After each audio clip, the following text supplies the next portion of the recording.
Hi guys, welcome to my channel. So today నేను చెప్పబోయే కథ ఒక హారర్ స్టోరీ, మాయాజాలం. ప్రాంతానికి దూరంగా ఒక దట్టమైన అడవి ఉండేది. అడవికి ఆనుకొని ఒక 3 గ్రామాలు ఉన్నాయి. ఏ గ్రామాలంటే రామాపురము, నారాయణపురము, శాంతిపురము.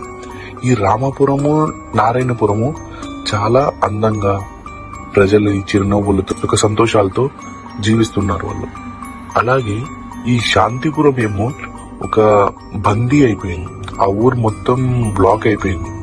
అంటే ఏవో క్షుద్ర పూజలతో అవన్నీ చేసి ఆ ఊర్లో గాలి గాని, ధూళి గాని, ఏ చెడు శక్తి గాని బయటికి రాకోకుండా ఒక పెద్ద సాధువుని తీసుకుని ఆ పెద్ద సాధువు ఏదో మంత్రం వేసి మొత్తం ఊరు మొత్తం చుట్టేశారనమాట.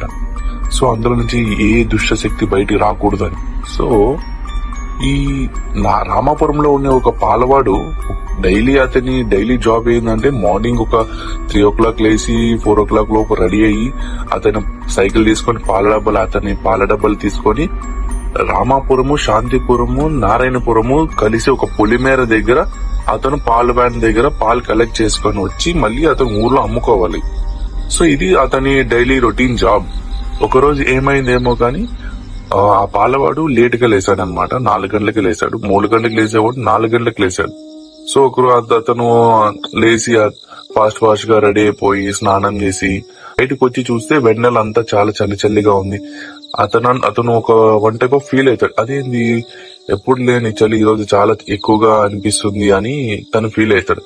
సరే ఏదైతే టైం అయిపోయిందని కానీ అని తను సైకిల్ తీసుకొని ఒక లాంతర్ తీసుకొని పాల డబ్బాలు తీసుకొని వెళ్తూ ఉంటాడు రోడ్లో.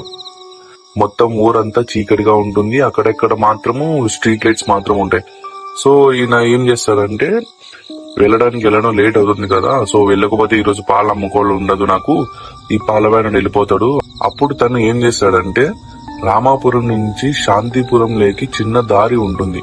అది కూడా బ్లాక్ చేసి ఉంటారు, క్షుద్ర మంత్రాలతో పూజలు చేసి బ్లాక్ చేసి ఉంటారు.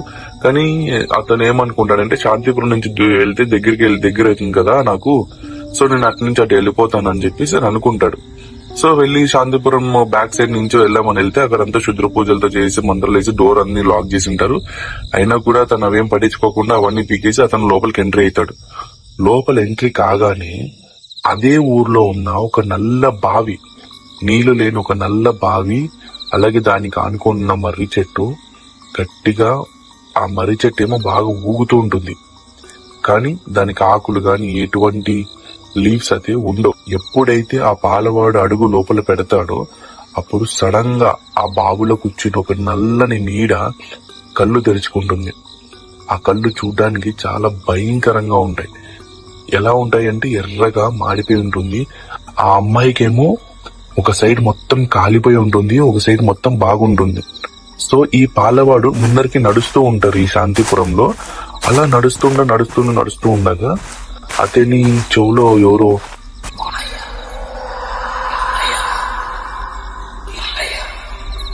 అని మెల్లిగా గుసగుసలాడుతూ ఉంటుంది ఒక ఆడ గొంతు.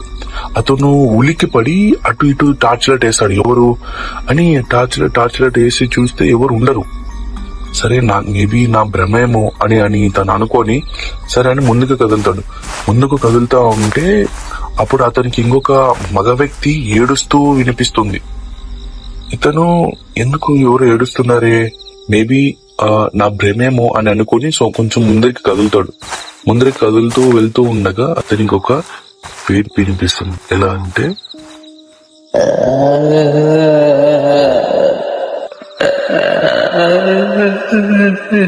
అని ఇలా ఒక మగ వ్యక్తి ఏడుస్తూ వినిపించినప్పుడు సో అతను భయపడతాడు. ఎవరు అని గట్టిగా అరుస్తూ టార్చ్ లైట్ వేస్తానట్లే ఒక గోడ మీద నల్ల నీడొకటి ఆకారంగా ఉంటుంది.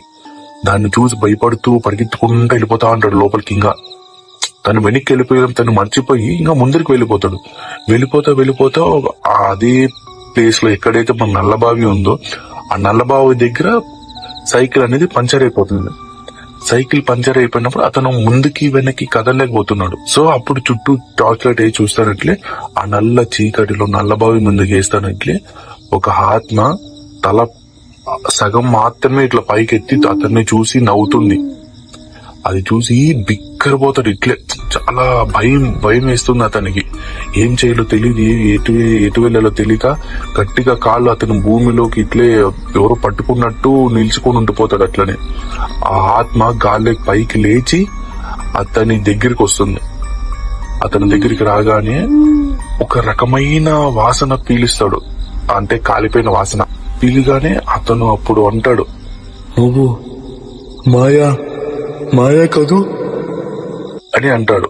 అప్పుడు ఆ అమ్మాయి ఏంది మాట్లాడుకోకుండా అతని కడుపులోకి తన గోర్లు గుచ్చి మొత్తం తన పేగులు బయటికి లాగేస్తుంది. బయటికి లాగేశాక అప్పుడు ఆ రక్తం ఏదైతే ఉందో అది ఆ అమ్మాయి ముఖానికి ఎగిరి వెనక్కి వెళ్లి ఒక గోడ మీద పడుతుంది. ఆ గోడ మీద పడగానే ఆ గోడ మీద ఉన్న రక్తం మాయా అని రాస్తుంది. అప్పుడు మాయ గట్టిగా కాళ్ళు కరుస్తుంది. ఇప్పుడు ఏదైతే ఈ పాలవాడు లోపలికి వచ్చింటాడో ఆ దారి నుంచే బయటికి వెళ్ళిపోతుంది. బయటికి వెళ్ళిపోయి వీధులని తిరుక్కుంటూ ఒక పెద్ద బంగ్లా ముందర ఆమె నించుంటుంది. ఒక పెద్ద బంగ్లా ముందర ఆమె నించుని లోపల పోదామంటే ఏదో ఒక దైవశక్తి ఆమెను లోపలికి రానివ్వట్లేదు. గట్టిగా అరుచుకుంటూ మళ్ళీ తిరిగి వెళ్లి అదే బావిలోకి వెళ్లి కూర్చుంటుంది. సో గైస్, ఈ కథ ఇంకా ముందుకు తీసుకెళ్లాలంటే సో ప్లీజ్ మీ సపోర్ట్ నేను కోరుకుంటున్నాను. So please subscribe my channel. Okay, thank you.